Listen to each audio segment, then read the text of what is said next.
Imagine it's 6 o'clock in the evening. It's Friday. You just finished a super long week of work. Oh man, my brain is already feeling heavy just thinking about it. Right. Your body's just tired. You're Yeah. sitting in your living room. And then your phone buzzes on the table. I already feel the stress. Like I know exactly what's happening. You look down, and it's a text message from a good friend. And the message says, "Dinner tonight. Want to come?" Oh, the Friday night text? Yeah. So you hold your phone, you look at the bright screen, and then you look across the room. You look at your couch.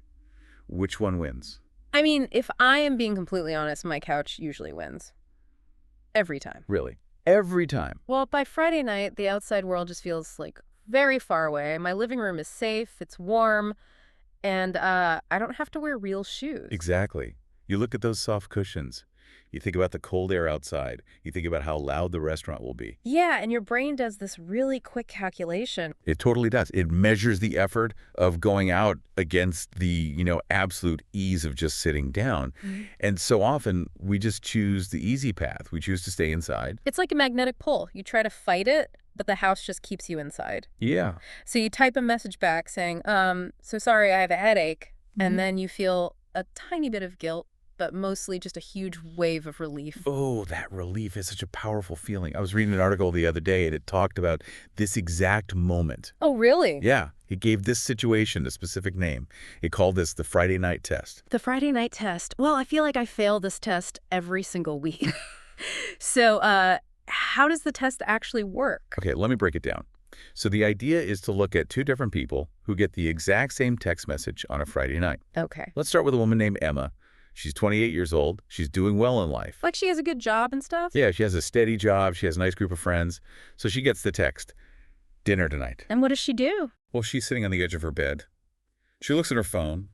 Then she looks at the TV screen. The Netflix logo is glowing. Oh, no. And then she looks down at her favorite soft pajamas. I can see the battle happening in her mind right now. I mean, the pajamas are a very strong weapon in this fight. They really were. Once you touch that soft material, it is game over. That is exactly what happened. Emma feels the soft cotton. She thinks about the energy it takes to put on jeans and, do her hair. It's just too much work. Yeah, she decides it's too much. She replies, "Maybe next time," and she puts her phone on silent. A classic. She changes into her pajamas. She sits on her couch, and she ends up watching 3 episodes of a TV show. I mean, that sounds like a very peaceful night. I really don't see the problem with Emma's choice. Okay, but here is the catch. Emma barely even likes the show she's watching. Wait, really? Yeah, it's a show about, baking cakes or maybe people buying houses. She doesn't actually care who wins the baking competition. Oh, I do this all the time. Right. Yeah. She doesn't care about the house. She is just watching it because the screen is bright and it makes noise. It just fills the room. And I had that exact feeling. You aren't really watching. You're just staring. It's background noise, so you don't have to sit in silence. Exactly. You check your phone while the TV plays. It's just a way to turn your brain off completely. Yes, you turn your brain off. So now let's look at the second person in the test. We'll call him Jake. Okay, Jake. Jake is also 28. He has a similar life. He works really hard. And he is completely exhausted. Just like Emma. Yes. His eyes feel heavy. His shoulders ache from sitting at a desk all week. And he gets the exact same text message. Okay, let me guess. Jake has a sudden burst of magical energy and feels great. No, Jake feels terrible. Yeah. Jake wants to put on his sweatpants just as much as Emma does. The couch is pulling him too. The gravity of the couch. Exactly. So he stares at the phone for a full minute. He really wants to say no. But Jake forces himself to do something very difficult. He says yes. He takes a deep breath and he types back, "Yes, I will be there in 30 minutes. Oh, man. That is the hardest part, hitting the send button. It is. Because once you say yes, you cannot take it back. You have committed. Now you have to find your keys. You have to put on a jacket. The physical effort just feels massive in that moment. So Jake drags himself to the door. He puts on his shoes. He leaves his apartment. Good for Jake. But let's fast forward. Let's look at what happens 3 hours later. It's now 9 o'clock at night. Emma is still on her couch. Still watching the cakes. The baking show is still playing. And she's feeling a little bit bored. She feels a little bit fuzzy in her head. Yeah, that makes sense. And what about Jake? Is he falling asleep at the restaurant? No, Jake is sitting at a busy table. The restaurant is loud. The music is playing. He is eating wonderful hot food. Okay, sounds fun. He is looking at his friends. Someone tells a funny story, and Jake just throws his head back and laughs out loud. Wow. In that moment, he completely forgot how tired he was at 6 o'clock. His brain is awake. His body feels alive. That makes perfect sense. Yeah. You know, the energy of the room wakes you up. When you're with good people, you kind of share their energy. You just forget about your long week at the desk. And this is the core of the test. Neither person made a terrible choice. I mean, staying home isn't a crime. Resting is important. Yes, resting is important. But the question isn't about one single night. The question is this: what happens when comfort becomes our default choice every single time? Wait, what do you mean by default choice? I mean, the choice you make automatically, without even thinking. Yeah. When staying home is not a special treat, but just the rule for your life. Oh, I see. What happens to your personality, your relationships, and your mind when the couch always wins? That is a very different way to look at it. If you stay home one Friday, you're just tired. But if you stay home 50 Fridays in a row, you're basically changing the shape of your life. Yes, You are shrinking your world down to the size of your living room. you are shrinking your world. I love how you phrase that. Yes. Honestly, some Fridays my couch has a stronger personality than most people. Huh. So you're saying my couch is dangerous. I should throw it out and buy a hardwooden chair. Not dangerous, just very persuasive. We're persuasive. It's like a master negotiator. It whispers to you, says, why go out in the cold? It might rain. The restaurant might be too crowded. Stay here. It's warm here. You don't have to wear real pants. That is the ultimate selling point. No real pants. Right. When you are at home, you have complete control over your physical comfort. You control the temperature, you control the lighting, you control the food. Exactly. The outside world is completely unpredictable. The outside world is messy. But the problem is bigger than just a piece of furniture. Our entire modern life is built to keep us on that couch. How so? Well, we live in an era that worships the idea of a frictionless life. Frictionless. Okay, let's unpack that word. Friction is when two things rub against each other and create resistance, like Right. walking against a strong wind or driving on a bumpy road. So a frictionless life means what bumps? No bumps, no waiting, no awkward moments, no physical effort. Everything is designed to slide perfectly smooth.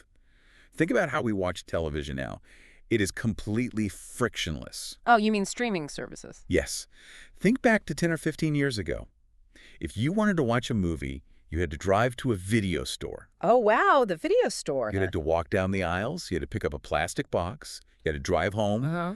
Even with early DVDs, when a movie finished, the screen went black. Yeah, I remember that. You had to stand up, walk across the room, press a button, and change the disc. And that tiny walk across the room was actually a decision point. You had to ask yourself, do I want to put in another desk or do I want to go to sleep? Yes, that physical movement is friction. It gives your brain a pause. Now, look at streaming apps. When an episode ends, what happens? The screen shrinks. A little circle appears in the corner. You get a countdown. 5, 4, 3, 2, 1. Bam. The next episode starts. You don't even have to click a button on the remote control. They actually make it harder to stop watching than to keep watching. They do. If you want to go to sleep, you have to panic and try to find the remote control under the blankets before the next episode begins. If you do absolutely nothing, the system decides for you. It just keeps the noise going. They remove the decision point. Your brain never has to ask, do I want more? The system just feeds you more. And it is the exact same concept with our food. Oh, food delivery apps are the peak of a frictionless life. They really are. When I was younger, if I wanted a pizza on a Friday night, I had to put in some effort. I had to pick up a telephone. An actual I telephone. had to dial a number. I had to speak to a real human being on the other end. Hello, I would like a large cheese pizza. Sounds terrifying. Then I had to put on a coat, walk down the street, smell the cooking food, talk to the cashier, hand them real paper money, and walk home. That involves at least 3 different social interactions. You had to use your voice. You had to make eye contact. Today, what is the process? I hold a glass screen in my hand. I tap my thumb 3 times. I do not speak.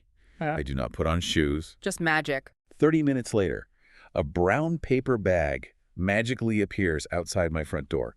I don't even see the person who brought it. They leave the bag, take a photo of it with their phone, and walk away quietly. Yeah, and you can watch their little car on the digital map. You track them like a video game. Exactly. And when they get close, you wait behind the door so you don't have to say hello to them.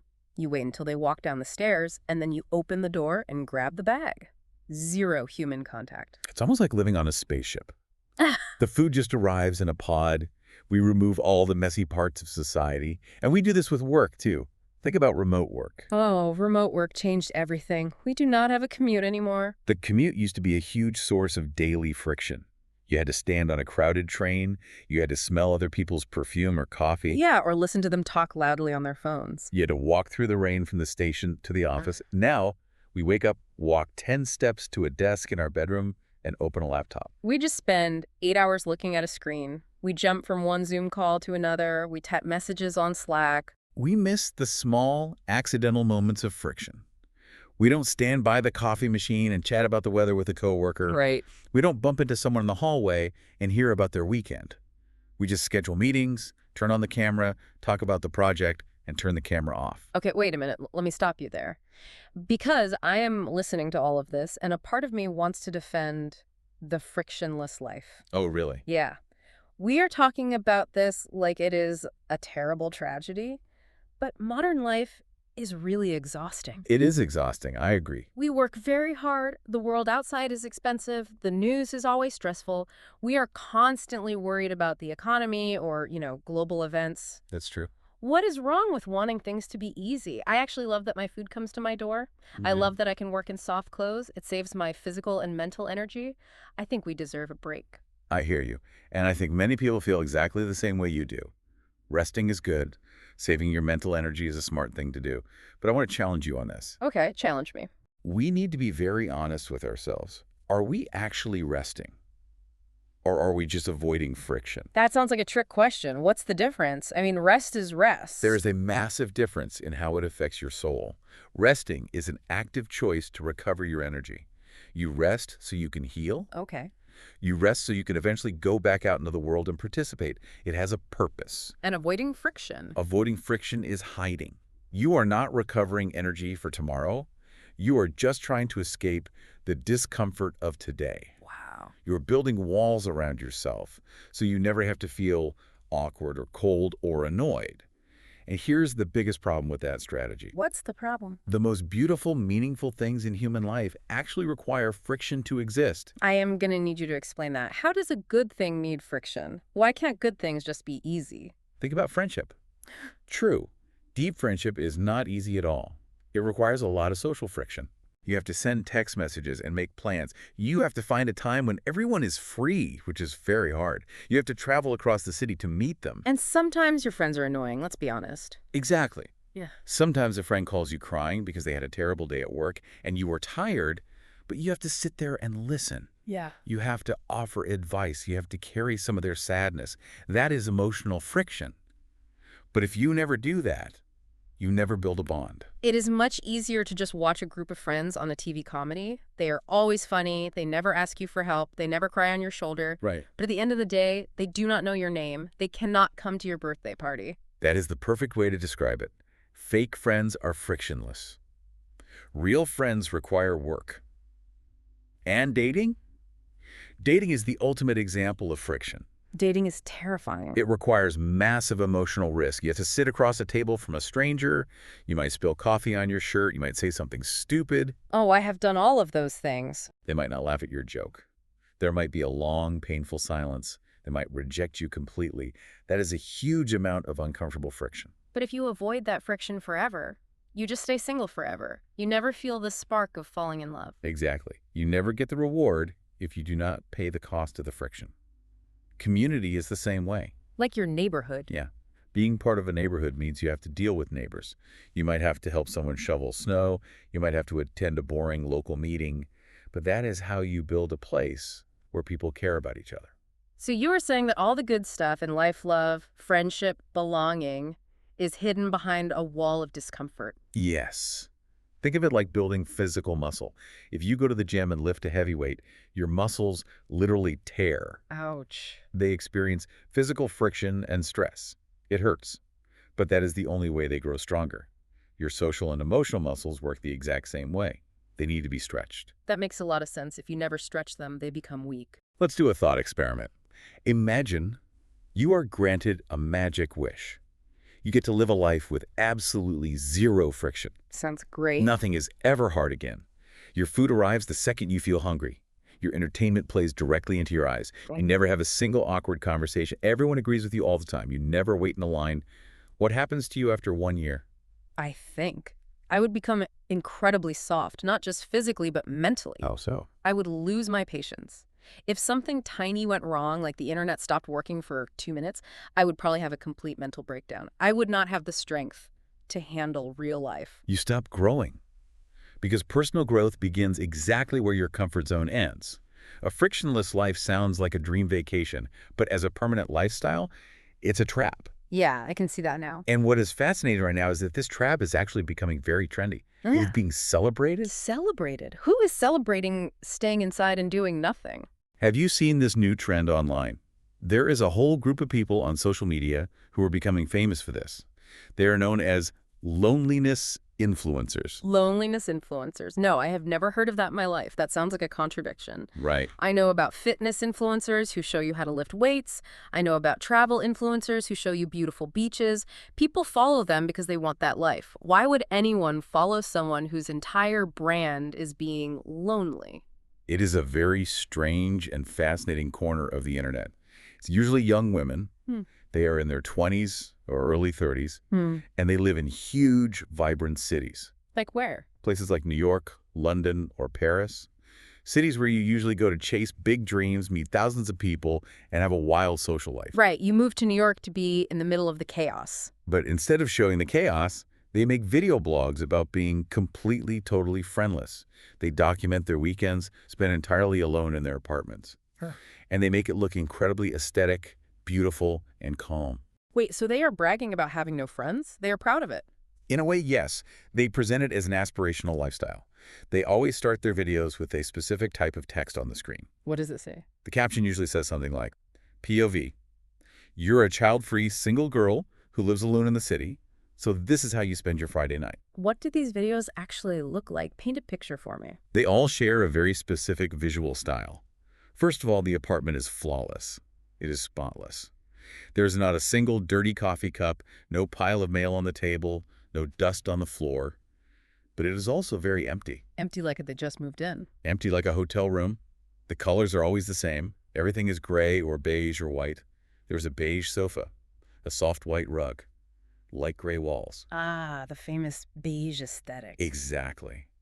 There is no bright red art. There is no messy bookshelf filled with old paperbacks. There are no framed photos of messy family vacations. I have seen this. It looks like a waiting room at a very expensive dentist's office. It is completely sterile. It's like they are trying to erase any proof that a real messy human being actually lives there. They totally erase the human mess. And the Okay. video always shows their exact routine for the evening. It is highly ritualized. First, they cook dinner. Okay. It is never a heavy, messy meal. It is always something very clean and healthy, arranged perfectly on a beautiful plate. So far, this just sounds like someone having a nice, quiet dinner. Then they pour a drink. But they try to elevate it. They try to make it feel like a special event. The person who noticed this trend mentioned a great detail. What's that? The influencer will take a regular, cheap can of Diet Coke, but instead of just drinking it out of the can, she pours it slowly over ice into a giant crystal wine glass. Oh no, I have to confess something. I totally do that sometimes. On a Sunday morning, if I'm making breakfast, I will pour my cheap orange juice into a fancy wine glass just to feel like I am at a luxury hotel. See, we all do it. We all try to trick our brains. We try to take an ordinary, lonely moment and dress it up to feel like a celebration. Yeah, that's true. But for these influencers, it's not just a Sunday morning trick. It is their whole identity. What happens after the fake wine?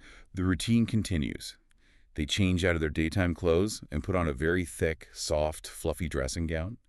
They go to the bathroom and run a warm bubble bath. They do an incredibly complex 10-step skincare routine with various oils and creams. Ah, the self-care ritual. Yes, extreme self-care. Then they get into bed very early, maybe at 8 o'clock. They make a mug of hot chocolate. They open a book. What kind of book? It's usually a very simple, predictable romance novel with a happy ending. No sad, complicated literature, just easy reading. And then they turn off the light. Okay, I am going to disagree with you again. I am going to play the devil's advocate here. I am listening to this routine, and part of me thinks, what is wrong with that? That sounds absolutely lovely. You think so? Yes. It is normal to be alone sometimes. Not every Friday night has to be a crazy party. Yeah. When I moved to a new city for a new job a few years ago, I didn't know a single person. Right. I spent a lot of Friday nights completely alone in my small apartment. I read books, I drank tea, I watched movies. I didn't want to go to a loud, strange bar by myself. I think it is a very normal part of the human journey to have lonely chapters. You are absolutely right. That is a brilliant point. It is completely normal. We all go through lonely periods. In fact, if you never learn how to be alone, that's a problem too. Right. You have to be comfortable in your own silence. Think about all the big life changes that force us into loneliness. It happens to everyone. For example, when you have a new baby, Oh, sure. suddenly your old friends are out at restaurants at 9 p.m., and you are sitting in a dark room rocking a crying infant. You are completely isolated from your old social life. That is a huge shift. Yes. Or what about someone who decides to get sober? If you decide to stop drinking alcohol, you might realize that your only connection to your friends was the bar, so you have to stop seeing them. You protect your health, but you lose your social circle overnight. Getting sober is a very lonely path at the beginning. Or think about a terrible breakup. When a long relationship ends, you do not just lose your partner. You lose their friends, too. Exactly. You often lose the mutual friends, the shared routines, the weekend plans. A bad breakup can leave you sitting in a quiet apartment wondering where your life went. Exactly. Life just forces you to be alone sometimes. It is a season of life. Or sometimes you wake up one morning and you look at the people around you and you realize your current friends are actually toxic. Oh, that's hard. You realize they complain all the time, they bring down your energy, or they do not support your goals, so you make the brave decision to walk away from them. And suddenly you have zero friends. You have a blank slate. That takes a lot of bravery, but it is also terrifying. It is very scary. Okay. All of these situations, moving, babies, sobriety, breakups, outgrowing friends, they are all normal human experiences. So if we agree that being alone is normal, why are these influencer videos a problem? Why is it bad to make a beautiful video about reading a book in a soft dressing gown? Well, I think they are just normalizing being alone. They are showing young people that it is okay to stay home. They are removing the shame of not having plans. I will tell you exactly why it is a problem. The problem is not the fact that they are alone. The problem is how they frame it. What do you mean? They treat being friendless not as a temporary season, but as a permanent personality trait. A permanent trait. Yes, they act like this is just their fundamental nature. They do not say to the camera, hey, I just moved to London. I am finding it hard to meet people, so I'm feeling lonely right now. Right, they don't say that. Instead, they say, I am a person who simply does not do friends. This is my aesthetic. This is who I am forever. Ah, I see the difference. They make the isolation their entire identity. Exactly. They romanticize the isolation. Instead of feeling the discomfort of being lonely and using that discomfort as motivation to go out and try to meet people, they retreat. They just give up. They pull a heavy gray weighted blanket over their bodies, they put a clay mask on their face, and they rebrand their sadness. They call it self-care. They are masking the problem, literally and figuratively. It is not true self-care. True self-care sometimes means doing the hard thing, like making a phone call when you feel shy. What they are doing is surrendering. The concept was described beautifully as cozy defeatism. Cozy defeatism, that is a heavy phrase. Defeatism means giving up, accepting that you have lost the battle. Yes, it means giving up, but making the surrender look cute and comfortable for the internet. They surrender to the loneliness. Right. But they hide the sharp pain of that sadness under soft pillows and thick beige sweaters. They send a message to the world. I don't need society. I don't need messy human connections. I have my perfect hot chocolate and my perfect bath. But deep down, no matter how nice the hot chocolate is, human beings are pack animals. We need the world. We need a community to survive. We absolutely do. Our brains are wired for social connection. When we do not have it, our bodies actually release stress hormones. So you can put on all the face masks you want, but your nervous system knows you are alone. It really makes me wonder what these influencers are like when the camera stops recording. What are they like in real life when they step outside their perfect beige apartments? That brings up a genuinely funny, but also very revealing story. There was a writer who actually met one of these exact influencers in real life. Oh, wow. Where did they meet? They were both invited to a big, loud, crowded party in the city, a real-world social event filled with music and talking. Okay, how did the loneliness influencer handle a crowded room? It was a complete disaster. The writer observed her, The influencer was not acting cool or calm. She was running around the edges of the room looking absolutely panicked. Like scared. She was sweating. Her eyes were wide. She was carrying a huge, tangled bunch of charging cables and wires in her hand. Wait, she brought a bunch of cables to a party. Yes. And she was practically screaming across the crowded room. She yelled, "I don't have any data. My phone has no data." She is at a party surrounded by real, living, breathing people, and she is having a meltdown about her cell phone data. Exactly. The writer thought she looked distressed, so she tried to be nice. She walked up to the influencer and just gave a polite, friendly greeting. Something simple like, "Oh, hello. Nice to meet you." A normal human interaction? Did the influencer say hello back? The influencer completely ignored her. She didn't even look at the writer's face. She just stared at the walls and yelled, "I need a plug. Where is a plug socket?" She was on a mission. Finally, she found a power socket on the wall. But it was not near a table or a chair. It was right down near the floorboard, down by everyone's shoes and ankles. Please do not tell me she sat on the floor. She sat right down on the dirty floor at a fun, stylish party. She hunched her shoulders over, plugged her phone into the wall, and started furiously tapping the screen. That is wild. She completely ignored the upbeat music. She ignored the clinking of glasses. She ignored the people laughing and chatting right above her head. She just shrank down by the floorboards and stared at her bright little screen. That is such a tragic image, but I also have to laugh. Imagine getting dressed up, traveling across the city, walking into a cool party, just to sit by a dirty wall plug and stress about your battery percentage. It defeats the entire purpose of going out. It does, but it is not just a funny story. It highlights a massive pattern in modern behavior. This is an incredibly relatable situation today. We see it all the time. Yeah. Many people who live their entire lives online, who share their deepest thoughts with thousands of anonymous followers, actually radiate intense social anxiety in the real physical world. It is a paradox. They are the loudest people on the internet, but the quietest people in the room. They do not know how to interact when you remove the glass screen. Exactly. They struggle with the most basic mechanics of human interaction. If you talk to them, they do not make eye contact. Their eyes dart around the room. They struggle to maintain a normal back-and-forth conversation. You mean the natural rhythm of talking, where I ask you a question, you answer, you add a detail, and then you ask me a question back. Like playing tennis. Yes, the tennis match of conversation. They drop the ball immediately. They cannot share a simple, spontaneous joke. It is like they have completely forgotten how to exist as a physical person in a physical space. That raises a huge question for me. If they hate socializing so much, if they are terrified of real people, why do they want to be influencers in the first place? Why film yourself and broadcast your life to the entire globe? It seems like the opposite of what a shy person would want. That is the brilliant trick of the modern internet. Being an influencer is actually the perfect job for someone who is terrified of real-world friction. How so? It seems like so much pressure. Because it is a completely gamified social life. You get all the chemical rewards in your brain. You get likes, you get comments, you get followers. The numbers go up. Right, the dopamine hits. It feels like you are popular. It feels like you are interacting with society. But you can manage the entire empire from the absolute safety and control of your bedroom. It is an illusion of connection. You control every single variable. You control the lighting. You control the angle of the camera. You control the script. Exactly. And most importantly, you control the audience's reaction. If someone leaves a mean comment, what do? You delete it. You do not have to argue with them. You just press a button, delete the comment, and block the user. They disappear from your universe forever. You have the power of a god in your own digital room. There is absolutely zero real-world friction. Compare that to real life.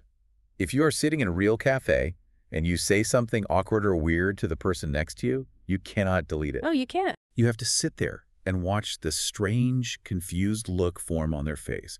You have to feel the heat rise in your cheeks. You have to experience the physical feeling of embarrassment. And embarrassment is painful. Yeah. It is high friction. But online, you just edit the video, you cut out the stutter, you film the scene again, you present a perfect, smooth, frictionless version of yourself to the world. Okay, let me step in here and challenge you again.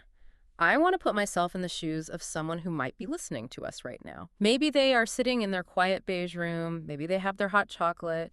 They might be feeling a little defensive. That's fair. They might say to us, listen, if I am happy in my beige room with my books and my routines, Who are you to judge me? I am not hurting anyone. I pay my bills. I like my quiet, controlled life. I welcome that challenge. It is a very fair question to ask. Yeah. And I want to say this very warmly, with total respect to anyone listening who feels that way.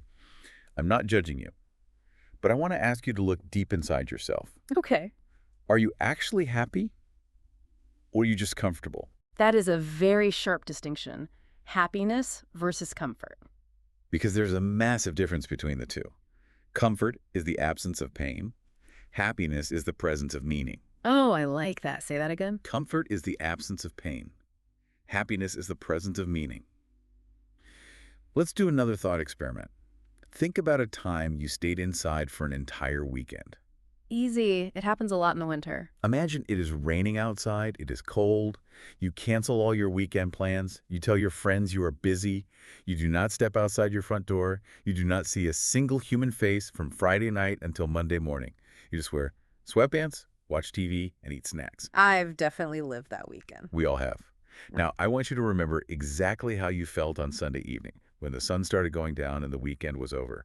Did you feel energized? Did you feel full of life, inspired, and ready to attack the new week? Or did I feel terrible? Did you feel kind of heavy? Did you feel a little bit slow or even empty inside? Honestly, if I am being truly honest, I usually feel like a zombie by Sunday night. My brain feels foggy, my body feels stiff, and there is a tiny voice in the back of my head whispering that I completely wasted 2 days of my life. Exactly. That heavy feeling has a name. It was described perfectly as a Baroque emptiness. Baroque emptiness. That sounds like a fancy art term. It means a very elaborate, highly decorated feeling of having nothing inside. Mm. You have all the snacks, all the blankets, thousands of shows to watch. It is luxurious, but it is entirely empty. You are just rewatching the same planned TV shows. It is like eating a giant bag of potato chips for dinner. It tastes really good for the first 10 minutes. It gives you a quick spike of pleasure. But 2 hours later, your stomach hurts, and you are still hungry because there were no real nutrients in the food. That is the perfect metaphor. The frictionless life is potato chips for the soul. It does not nourish you. Just being comfortable all the time eventually leaves you feeling hollow. We need a little bit of resistance, a little bit of friction to actually feel alive. Okay. I am convinced. The comfortable couch is a trap. The frictionless life is making us soft and lonely. So, what is the solution? We change things. Let's say I'm stuck in this cycle. Every Friday, the couch wins. I am eating the digital potato chips. I want to change. But the idea of suddenly going out, joining a club, and meeting 50 new people sounds exhausting and terrifying. What do I do? You do not do that. You do not go from 0 to 100. That is too much friction, and you will just run back to your couch. We take very small steps. We just need to introduce a tiny, manageable bit of good friction into your daily routine. Good friction. Give me a concrete, everyday example of good friction. Let's look at your Wednesday night. Your normal plan on Wednesday is to leave work, go straight home, lock the door, put on the soft dressing gown, and do your skincare routine. It's a very safe Wednesday. I want you to throw that specific plan in the trash. The dressing gown goes in the trash. Well, just put it in the closet for one night. Instead of going straight home to hide, you force yourself to go somewhere public. You could look up a local running club in your neighborhood. Or join a local casual sports team, like football or volleyball. Sports are actually a great strategy. If you have social anxiety, sports are perfect because you do not have to make small talk. Right. You do not have to sit there and try to think of clever things to say. You just focus on the ball, you run, you share a physical goal with other people. The conversation happens naturally later. Exactly. It takes the pressure off. Mhm. Or, if sports are not your thing, you could do something incredibly meaningful. You could volunteer your time. Like where? Go help at a local food bank sorting cans. Yeah. Or volunteer at an animal shelter. Go to a place where people or animals actually need your physical hands and your energy. I love that idea. When you volunteer, it shifts your entire mental focus. You stop thinking about me, me, me. You stop worrying about your own self-care and you focus on helping someone else's life. That naturally makes you feel valuable, which kills the feeling of loneliness. Yes. Serving others is the ultimate cure for that Baroque emptiness. But let's say that is still too much social interaction for you. Let's say you are truly an introvert. There is a very specific, much smaller idea from the reading that I absolutely loved. I am ready. What is the small step? It involves a book, but not the easy, happy romance novel you read in the bubble bath. I want you to find a difficult novel, Okay. a book that challenges your brain, a classic piece of literature, or a complex biography. Take that difficult book and go to a local bar or a busy neighborhood cafe. Okay, so I am going to a bar alone with a hard book. Yes, go alone, sit at a small table, order a drink, open the book, and start reading. But here's the trick. You have to keep a small paper notebook and a pen sitting on the table next to your drink. A notebook? What am I doing with that? Whenever you read a sentence in the book that you think is beautiful or strange or interesting, you stop reading. You pick up the pen and you write that sentence down in the notebook. You actively engage with the difficult text while sitting in a public space. Okay, I have to stop you there. I am laughing out loud. Why? What is wrong with the notebook? Because taking a giant, difficult novel and a little notebook to a crowded bar, that sounds like you are just putting on a different kind of theater performance. Oh, really? Yes, you are sitting there, sipping your drink, scribbling notes, secretly hoping everyone is looking at you thinking, wow, look at that mysterious intellectual person. They are so smart. They are reading a hard book. It is still a performance, just like the influencer in the beige room. It is just not filmed. Yeah. You know what? That is a very fair criticism. Maybe it is a little bit pretentious. Maybe it is a bit of a performance. But I am going to challenge you right back on this. Bring it on. Even if it is a performance, even if you are trying to look cool and smart, Yeah.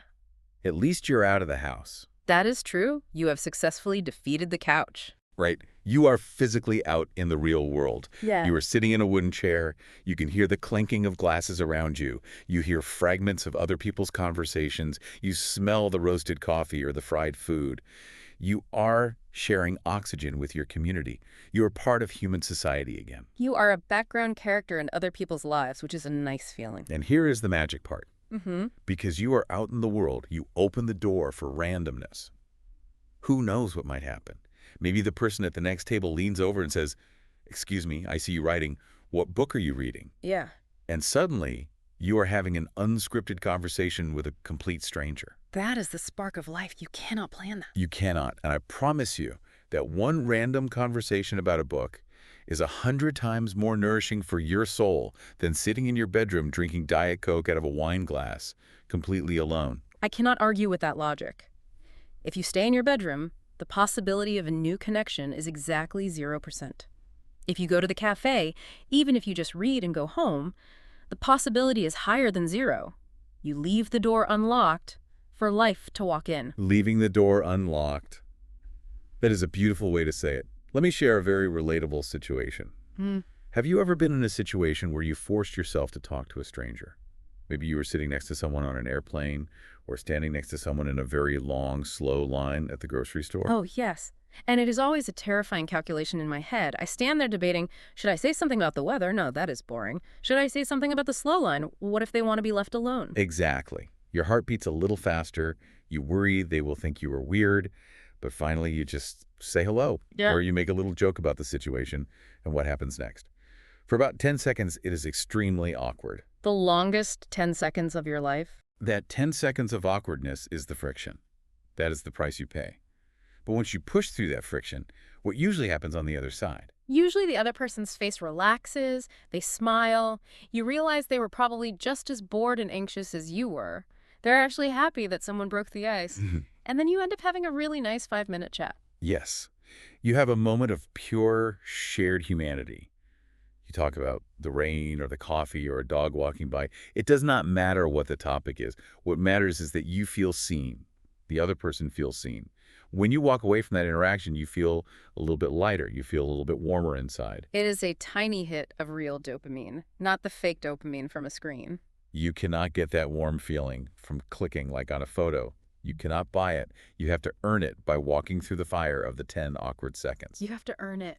I really like that concept. You know, talking about this makes me think about my own habits. It reminds me of my gray sweatpants. Your sweatpants, what do they have to do with this? I had a realization recently.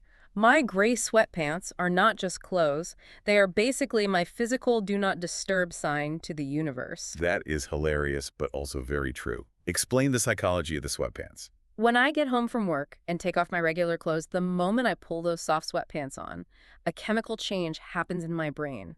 I am telling my body, The day is over. I am done trying. I am no longer participating in society today. They are a physical barrier against the outside world, an armor of softness. Exactly. If someone texts me to go out and I am already in the sweatpants, the friction of taking them off and putting on real pants is too high. So I am going to make a strict rule for myself. Let's hear the rule. This weekend, no matter how tired I am not allowed to wear sweatpants during the day. I have to put on actual jeans, thick, slightly uncomfortable, rigid denim jeans, and I have to walk outside my front door. Even if it is just to buy a single apple at the store, I have to participate. I fully support this denim rule. The slight discomfort of the jeans is the exact friction you need. It tells your brain you are still active. As we joke about sweatpants and reading in bars, it actually brings me to a much deeper place. There's a deeper meaning behind all of these small daily choices we make. What do you mean? Where does this all lead? Think about the language we use today.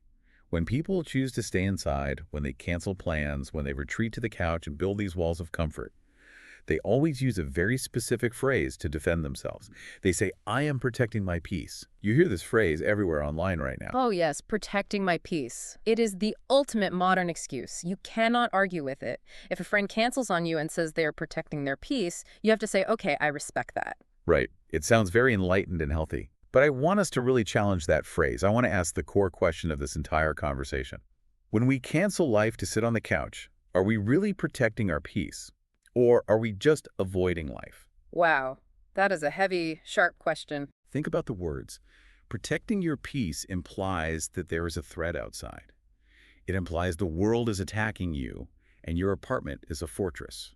But sometimes the danger is not out there in the world. Sometimes the real danger is the isolation growing inside the fortress. Exactly. Wow. We build the walls so high to keep out the awkwardness and the stress that we also keep out the joy, the surprise, and the connection. And the scary thing about loneliness is that it is sneaky. It is very quiet. It does not arrive all at once. Right. Loneliness does not arrive on a random Tuesday afternoon with a loud marching band and a giant banner saying, "Hello, you are now a lonely person." No. It arrives incredibly slowly. It sneaks into your house. It arrives one comfortable, easy, frictionless evening at a time. It arrives every time you type "maybe next time" to a friend who genuinely wants to see your face. Yes. It arrives every time you let the television autoplay the next episode instead of pausing to call your mother. It arrives every time you order the food to the door so you do not have to smile at the cashier. Every time you choose the frictionless path, the wall gets a tiny bit higher. Until one day, you wake up, you look around your quiet, perfect beige room, and you realize you have not had a deep, stomach-hurting laugh with another human being in 3 months. Exactly. And that is why this topic matters so much. It is not just about Friday night plans. It is about how you construct the story of your life. So as we wrap up this discussion, I want to say something very directly to you, the person listening to our voices right now. I am listening. Maybe you are walking your dog right now. Maybe you are driving your car home from work. Or maybe you are sitting on that very persuasive, very soft couch in your living room. I want you to think about this reality. You only get one life on this earth. Time moves so incredibly fast. Yeah, it really does. Whatever happens, whatever choices you make, you will never, ever experience this specific Friday night again. This exact date on the calendar, this exact age you are right now will never come back. That is a very powerful, sobering thought. Once the sun goes down tonight, this day is gone forever. You cannot rewind the tape. It is gone. So please, I ask you, do not let your precious limited time slip away into a blur of gray blankets, beige walls, and auto-playing TV shows that you do not even really care about. Do not let cozy become the only goal of your existence. I agree. Step out into the messiness of the real world. Find the good friction. Let things be a little bit hard. Let things be a little bit awkward. Because going through that awkwardness is where the real beauty and the real connection is waiting for you. I absolutely love that message. Find the good friction, embrace the mess. So the next time you get that text message from a friend on a Friday evening, and you look at your screen, and then you look at your very persuasive, very comfortable couch, I want you to pause for 5 seconds. Do not reply immediately. Stop, take a breath, and ask yourself one simple, honest question. Am I resting or am I hiding? That is the perfect question to leave hanging in the air. I know I'm going to be thinking about that all weekend long. In fact, I think I am going to go put on my uncomfortable denim jeans right now. I think that's a brilliant idea. Go out there and embrace the friction.